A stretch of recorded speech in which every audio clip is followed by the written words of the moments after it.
नमस्कार बच्चों, मेरा नाम है राहुल और आप देख रहे हैं मेरी सीबीएसई क्लास। तो आज की जो कार्य पत्रक है आपके 66 17 12 2020 20 सामाजिक विज्ञान कक्षा 9। जैसे कि आपको पता ही है, कक्षा 9 ही पढ़ रहे हैं तो 9 ही होगी, 10 थोड़ी ना आ जाएंगे। इतिहास पार्ट 2, यूरोप में समाजवाद एवं रूसी क्रांति पुनरावृत्ति भाग 1। बच्चों, आप लोगों को ठंड लग रही है क्या? डीओई वालों को भी लग रही है कि नहीं? अभी पता चल जाएगा, वो वर्कशीट करते करते पता चल जाएगा। यार मैं बुराई नहीं करता यार, एक बच्चा कह रहा था यार बुराई करते हो, अच्छी बात है, बुराई नहीं है, कमियां निकालता हूँ थोड़ी थोड़ी यार, कमियां भी नहीं होती, वो समझ रहे हो ना यार। किसी दिन आपके सर के डीओई वाले कहीं यहाँ घर पहुंच गए मेरे घर तो क्या करूंगा यार। बुराई नहीं करते, थोड़ा सा फन और मस्ती चल रही है, ठीक है। और फन के साथ पढ़ेंगे तो सब माइंड में सेट भी रहता है। तो चलिए इसी चीज को बातों के ध्यान में रखते हुए आज आज की पुनरावृत्ति स्टार्ट करते हैं। अध्याय 2 इतिहास का है, यूरोप में समाजवाद और रूसी क्रांति। तो आपकी ये देखो किस प्रकार से अध्याय प्रश्न 1 व 2 के उत्तर एक वाक्य में दीजिए, ठीक है। उसी प्रकार से 3 4 अलग अलग है, इनको से ही हम पढ़ते हुए साथ में साथ चलेंगे। तो चलिए पहला प्रश्न, जीजा जी दीदी कौन थे? ये क्या है भाई? ओह सॉरी सॉरी सॉरी, जदीदी कौन थे? मेरे को लगा जीजा दीदी कौन थे। ठीक है, ये तो क्वेश्चन ही फनी स्टार्ट हो गया। ठीक है यार बच्चों, कोई बात नहीं, स्टार्ट करते हैं। तो जदीदी कौन थे, इसको एक वाक्य में उत्तर देना है। तो लिखना है आपको, जदीदी रूसी साम्राज्य में मुस्लिम धार्मिक सुधारक थे। ठीक है, बस इतना लिखना है, इसका आंसर हो जाएगा आपको, क्योंकि इसका एक ही वाक्य में आंसर देना है। अगला है, अंतरराष्ट्रीय महिला दिवस किस दिन मनाया जाता है? तो बताइए अंतरराष्ट्रीय महिला दिवस। ये तो आप बच्चों आप लोगों को पता भी होगा यार, कौन सा दिसंबर? 8 मार्च। ठीक है, 8 मार्च को अंतरराष्ट्रीय महिला दिवस मनाया जाता है। जैसे हम भारत में ना बेटी बचाओ, वैसे अंतरराष्ट्रीय लेवल पे भी मनाया जाता है, वर्ल्ड वुमेन्स डे। ठीक है, तो 8 मार्च से सभी बच्चों को याद करना चाहिए। किस किस बच्चों को याद था नीचे कमेंट करके बताइएगा। प्रश्न नंबर 3 और 4 में आते हैं। आपकी बार यार, आप लोगों को यार वो जो कमेंट्स लगता है डीओई वाले, आप लोगों के कमेंट्स भी पढ़ते हैं यार। देखो आपकी जो वर्कशीट आपकी भरते ही रखी है, वो है तो प्रश्न 11 है, लेकिन जो इसके क्वेश्चन आंसर है बहुत ही छोटे छोटे दे रखे हैं। चलो अच्छी बात है, कोई बात नहीं। चलो आगे है, प्रश्न नंबर 3 4 पे आ जाते हैं। आप लोग भी कमेंट्स पढ़े जा रहे हैं, ऐसी बात नहीं है, पकड़े जाओगे तो आपको भी उठाया जाएगा आपके घर से। तो चलो आगे बढ़ते हैं, मजाक था ये। रूस में बड़े किसान कौन डैश कहा जाता था? तो ठीक है, अब मैं आपको एक बार दिखा देता हूँ। तो इसका आंसर तो आप एक ही लाइन में लिख सकते हैं, लेकिन आपको पुरानी वर्कशीट से भी याद कराता हूँ यार। प्यारे बच्चों, आपने पुरानी भी वर्कशीट पढ़ रखी तो आपको याद भी आ जाएगा। कार्यपत्रक 62 रूसी क्रांति भाग 4 में आपने पढ़ा था। ये देखिए, ये रहा, ठीक है। स्टालिन ने बड़े किसानों को, मतलब जो बड़े किसान, यहाँ ब्रैकेट में लगा रखा है ना, क्या लिखा है? कुलक। तो जो बड़े किसान थे उन्हें क्या कहा जाता था? कुलक। तो इसी प्रकार से प्रश्न 3 में आप क्या पढ़ लेंगे यहाँ पे? कुलक, कुलक। ठीक है, नहीं दिखाई दे रहा तो अब मैं यहाँ पे दिखा देता हूँ आपको। ये रहा कुलक, इस प्रकार से लिखना है तीसरे में, कुलक। ठीक, तो ठीक है, वो अभी दोबारा एक बार और आएगा तो उसे मैं दोबारा भी दिखाऊंगा। रूस में निर्वाचित परामर्शी संसद जिसका गठन 1905 में हुआ था का नाम डैश था। अगर आप वर्कशीट नंबर 24 और उसी क्रांति भाग 2, बच्चों ये बहुत अच्छे पढ़ लेना, मैंने इसमें फोटो वोटो भी काफ़ी अच्छी लगा रखी थी। आपको वर्कशीट अगर ये पढ़ेंगे, जो पुराने बच्चों को पता होगा कितनी मस्त मैंने ये वर्कशीट बनाई थी, इसमें जॉन निकोलस की भी फोटो लगा रखी थी मैंने। चलो कोई बात नहीं, आगे बढ़ते हैं। तो ये क्या था आपका 1905 में, तो यहाँ से आपका ये रहा 1905 की असफल क्रांति के बाद बनी ड्यूमा से सरकार के बीच खींचातानी और विवाद होता रहा। इससे ड्यूमा और सरकार दोनों कमजोर हो गए। ठीक है, 1912 में चौथी ड्यूमा, मतलब जैसे सांसद होती है वैसे उस प्रकार वहाँ पे ड्यूमा होती है, जैसे यहाँ पे संसद होती है ना, उसी प्रकार से समय प्रथम विश्व युद्ध रूस शामिल हुआ, जहाँ रूस की असफलता से धीरे धीरे सेना पर भी इसका नियंत्रण कम हो गया। ठीक है, तो यहाँ पे आपका क्या आएगा? ड्यूमा। क्या आएगा यहाँ पे आपका? ड्यूमा। ड्यूमा भरना है यहाँ पे आपको। ठीक है, मैं आपको दिखा भी देता हूँ किस प्रकार से प्रश्न नंबर 4 में आपको ड्यूमा भरना है। प्रश्न नंबर 4 में ये रहा आपका, इस प्रकार से आपको ड्यूमा भरना है। ठीक हो गया? अच्छा क्यों सारी चीज़ें अगर लिंक करके भरेंगे तो काफ़ी अच्छा रहेगा। प्रश्न नंबर 5 पढ़ते हैं। प्रश्न नंबर 5 व 6 में दिए गए शब्दों के बारे में एक एक वाक्य लिखिए, और आप एक एक कमेंट भी नीचे करिएगा, उसे पढ़ेंगे और माई सीबीएसई क्लास को भी पढ़वाएंगे। और डीओई वालों को तो पता ही होगा, वो अंदर थोड़ी ना देखते होंगे सब कुछ झाके, वो स्टार्टिंग में देख के चले जाते होंगे। ठीक है, तो स्टालिन का सामूहिकरण। अब आपको ये एक और चीज़ दिखाता हूँ मस्त, ध्यान से पढ़िए। यहाँ पे क्या लिखा? स्टालिन। ठीक है, स्टालिन। और आपकी वर्कशीट 26 भाग 4 में रूसी क्रांति में ये रहा आपका स्टालिन। तो कौन सा सही है बच्चों? Stalin, Stalin. मेरे ख्याल से बुलवाने में हो गया होगा, ठीक है। कई बार मेरे साथ भी हो जाता है, बोलता कुछ हूँ या कंप्यूटर या मोबाइल कुछ और ही लिख देता है। तो स्टालिन सही है, ठीक है, स्टालिन पढ़ा है। अगर आप स्टालिन भी लिख सकते हैं तो एक बार अपने टीचर से परामर्श कर लीजिएगा। मैं तो स्टालिन ही करके लिखूंगी, पिछली बार स्टालिन करते हुए ही आ रहा है। तो स्टालिन का सामूहिकरण, तो ठीक है, स्टालिन का सामूहिकरण अगर आपको लिखना है तो एक वर्ड लिखना है। तो मैंने यहाँ से लिखा है स्टालिन ने बड़े। तो देखो ये चीज़ मैं आपको क्यों दिखा रहा हूँ मैं, ठीक, मैं इस वजह दिखा रहा हूँ ताकि जो आप पुरानी चीज़ें अगर देखो तो याद भी जल्दी होती हैं। अगर हम उसी चीज़ को लिखें तो मतलब समझ भी आता है जल्दी से, और वो जो पुरानी चीज़ें जल्दी से याद हो जाती हैं हमें। इस वजह से मैं अलग अलग से नहीं कर रहा बच्चों, मैं बहुत मेहनत करता हूँ, इधर उधर देख के आता हूँ कहाँ पे ये वर्कशीट कहाँ से खोजने में भी आंसर लगता है। नहीं तो नेट पे एक नंबर सर्च मारो सारा मिल जाएगा यार।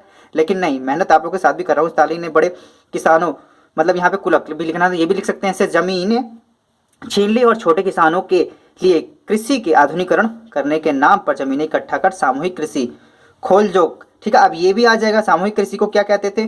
कोल खोज, ठीक है, कोल खोज के रूप में विस्तृत खेती करने का आदेश दे दिया, ठीक है। अगर आप इस प्रकार से लिख पाते हो तो लिख पाते हैं, नहीं तो मैंने अलग से भी लिख दिया है, यहाँ पे आपको किसी प्रकार की दिक्कत नहीं आएगी। प्रश्न नंबर 5 का, स्टालिन ने बड़े किसानों से जमीनें छीन ली और छोटे किसानों से कृषि के आधुनिकीकरण के नाम पर जमीनें इकट्ठा कर ली, सामूहिक कृषि के रूप में विस्तृत खेती करने का आदेश दिया। अगर इसकी ज़्यादा विस्तृत जानकारी चाहते हैं तो आपको वर्ष नंबर 26 देखनी होगी, मैं प्लेलिस्ट डिस्क्रिप्शन में दे दूंगा। चलिए आगे आते हैं। 6, वाक्य लिखना है उदारवादी के ऊपर। किसके ऊपर? उदारवादी।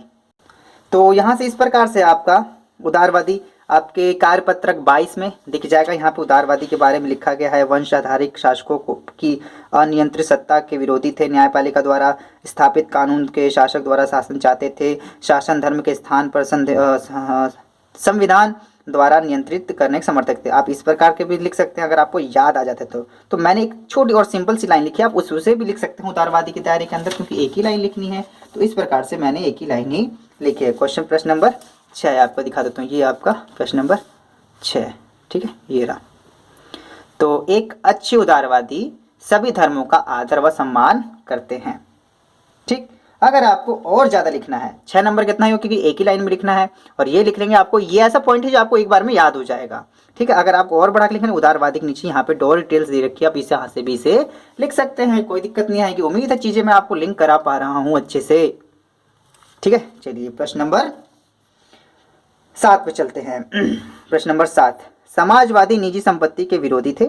अच्छा जी, यानी वे संपत्ति व निजी स्वामित्व को सही नहीं मानते थे समाजवादी। तो बताइए, समाजवादी निजी संपत्ति के विरोधी थे। हाँ बिल्कुल, वो निजी संपत्ति के विरोधी थे, तो इसका आंसर सही है, इसका आंसर सही हो जाएगा, ठीक है। लेनिन के नेतृत्व में बोल्शेविक 1914 से ही युद्ध का विरोध कर रहा था। तो इसका जो है, लेनिन के नेतृत्व में बोल्शेविक 1914 से ही युद्ध का विरोध कर रहे थे, इसका भी आंसर सही है। अब इस आंसर को युद्ध तो मतलब विरोध तो शुरू से ही कर रहे थे, लेकिन अंत में एक और पॉइंट दिखाता हूँ, ये 1914 है, ठीक है। लेकिन 17 में क्या हुआ, आपकी कार्यपत्रक 24 में है, अगर इसे आप अच्छे से पढ़ेंगे तो बहुत कुछ रिवीजन के दायरे के अंदर आपका आ जाएगा, तो मैं सब बहुत अच्छे से प्यार से बता रहा हूँ। 14 में था, ये 17 में। मार्च 1917 में पेट्राग्रादो में भूखी बदहाल जनता अनियंत्रित हो लूट मार करने लगी, जिस पर सेना ने गोली चलाने से इनकार कर दिया। पहले इस तो मना हो ही रहा था, लेकिन बाद में उन्होंने साफ मना कर दिया। कहने का मतलब विद्रोह तो पहले से ही चल रहा था कि युद्ध का विरोध चल रहा था, लेकिन यहाँ पे उन्होंने मना ही कर दिया 17 में। ऐसे माहौल में समाजवादी कामगार पार्टी के बोल्शेविकों ने सत्ता पर कब्जा कर लिया, जबकि मौशविक अल्पसंख्यक वाले धीरे धीरे राजनीतिक सत्ता के और संसदीय चुनाव में भाग लेने के पक्षधर थे, ठीक। तो इसका आंसर इसका भी सही होगा और इसका भी सही है, क्योंकि जो ये लेनिन नेतृत्व उस समय का जो बोल्शेविक पार्टी थी तो उस समय में सत्ता के विपरीत थी, ठीक है, अपोजिट में थी। अगर ध्यान से आप देखेंगे इस चीज़ को, तो ऐसे माहौल में समाजवादी कामगार पार्टी के बोल्शेविकों बहुमत में जो थे ने सत्ता पर कब्जा कर लिया, क्योंकि ये युद्ध के खिलाफ ही रहे होंगे और 1914 से युद्ध के खिलाफ ही थे, ठीक है। यहाँ पे ये कहने का मतलब है मेरा। तो आते हैं प्रश्न नंबर 9 से 10 पर। तो छोटे छोटे क्वेश्चन है ना बच्चों, कितना मजा आ रहा होगा आपको करने में। 9 व 10 में रेखांकित शब्द को सही करके वाक्य को पुनः लिखिए। अब यहाँ पे वाक्य को आपको पुनः लिखने हैं, उसे रेखांकित करके। जो आपको यहाँ कुछ नीचे दिया गया है इसको ठीक करके लिखना है। तो पहला क्या है, ये रेखांकित है, इसको ठीक करके लिखना है। रेडिकल ऐसा राष्ट्र चाहते थे जिसमें सभी धर्मों को बराबर का सम्मान और जगह मिले। ऐसा रेडिकल बिल्कुल भी नहीं थे। अगर आपको रेडिकल के बारे में अधिक जानकारी चाहिए तो वो ये रहा। आबादी बहुमत के आधार पर शासन चाहते थे, मतलब ये आबादी के आधार पर, किसके, आबादी के आधार पर शासन चाहते थे। तो ये रेडिकल नहीं होगा, ये उदारवादी आएगा, क्योंकि मैंने इससे पहले वाले में ही लिखा था। तो इसको हटाने के बाद रेडिकल हटाएगा और यहाँ पे उदारवादी, उदारवाद, ठीक है, उदारवाद ऐसा चाहते थे, ऐसा लिख सकते हैं आप, ठीक है। अब आगे वाले में प्रश्न नंबर 10 में रूढ़िवाद समूह को वंश आधारित शासकों को आमंत्रित सत्ता के विरोधी थे। वे सरकार के समक्ष व्यक्ति मात्रा के अधिकारों की रक्षा के पक्षधर थे। तो ये आपको बिल्कुल सेम टू सेम जो आपको यहाँ से लिखा है, जैसे मैंने आपको पहले ही बताया था, ये वर्कशीट आपकी 22 है समाजवाद की, और पहली वर्कशीट है, ठीक है, इस उस टाइम की रूसी क्रांति के लेके। तो ये उदारवादी द्वारा कहा गया है। तो ये ऊपर भी और नीचे भी आपका यहाँ पे क्या आएगा, उदारवाद, उदारवाद समूह, ठीक है। उदारवाद मत कर देना, उधार नहीं होता भैया, उदारवादी होता है या उदारवाद होता है। उधार मत लिख देना, नो नगद उधार। प्रश्न नंबर 11, नीचे दिए गए कथन ए और कारण आर दिए गए हैं, इस कथन को पढ़कर नीचे दिए गए विकल्पों को सही उत्तर चुनना है। अब देखो बच्चों, ये आपके प्रश्न ऐसे पेपर में बार बार आ चुके हैं और इस प्रकार के आते हैं, ठीक है। तो थोड़ा सा यूनिक टाइप का आपको लगेगा, लेकिन अगर इसका अभ्यास करेंगे तो आपको इसकी प्रैक्टिस हो जाएगी, ठीक। तो पहला है, जार ने 1905 में ड्यूमा के गठन की सहमति दी थी, पता है। तो एक बार जो वर्कशीट में दिख गया है, मैं आपको दिखा भी देता हूँ, ये रहा, ठीक है। 1905 में क्रांति के द्वारा जार ने ड्यूमा बनाने की सहमति से राजनीतिक अधिकारों जैसे वोट के अधिकार से रूसी जनता का परिचय हुआ था, और वैसे भी इसने जबरदस्ती दिया था। तो ये वाली बात ठीक है। ये डबल निशान क्यों लगा रहे डबल निशान, कोई बात नहीं। जार अपनी सत्ता पर किसी भी प्रकार का अंकुश नहीं चाहता था, बिल्कुल सही है, ठीक है। वो अंकुश नहीं चाहता था, यही है, इसे जबरदस्ती देना पड़ा था। जैसे अगर आप वर्कशीट इसमें पढ़ोगे, ठीक है, वर्कशीट 24 पढ़ोगे तो इसको मतलब इसको लग रहा था गद्दी से हटा दिया जाएगा, इस वजह से, इस डर की वजह से इन्होंने जो ठीक है, चलो ये ऐसा मान लेते हैं, लेकिन बाद में बेचारे को बाद में हटना भी पड़ा। जार निकोलस हलकट था ये भी। आगे बढ़ते हैं, तो दोनों सही है। अब लेकिन ए सही है, लेकिन ए का कारण यही है, नहीं यार, बिल्कुल कारण नहीं है। ड्यूमा गठन निरंकुश चाहता, कोई लिंक नहीं है इसका। कथन ए और कारण आर दोनों सही हैं, ठीक है। और कारण मतलब दोनों कथन सही हैं, हाँ भी बिल्कुल सही है। कारण आर कथन ए की सही व्याख्या करता है, बिल्कुल व्याख्या करता ही नहीं है ये। कथन ए कथन आर दोनों सही है, हाँ बिल्कुल सही है। और कारण आर कथन ए की सही व्याख्या नहीं करता, हाँ बिल्कुल व्याख्या नहीं करता उसकी। और जब ये तो सही हो गया, सही है और कारण गलत है, ये कोई गलत दिक्कत नहीं है। कथन ए गलत है, कथन ए तो गलत है नहीं, तो इसका आंसर हो जाएगा आपका पहला वाला। तो ये दूसरा, ये इसका हो जाएगा बी आंसर, ठीक है। तो माई से बेसिक क्लास के इस वीडियो को देखकर कैसा लगा, प्यारे प्यारे कमेंट लिखिएगा। आपके कमेंट माई से बेसिक क्लास के फन ग्रुप में जरूर ऐड किया जाएगा, ठीक है। और डीओई वाले से पंगा नहीं लेना यार, ठीक है। डीओई डायरेक्टर ऑफ एजुकेशन, उनसे पंगा लेंगे तो यार मेरे घर आ जाएंगे, यार तुम बच्चों कुछ ज्यादा ही बता रहे हो गलतियां, इधर आओ इधर आओ इधर आओ इधर आओ, घर बुला लेंगे और अच्छे से काम होगा, ठीक है। तो ठीक है, थोड़ा सा फन है। माई से बेसिक क्लासेस वीडियो को देखने के लिए धन्यवाद। जय हिंद, जय भारत।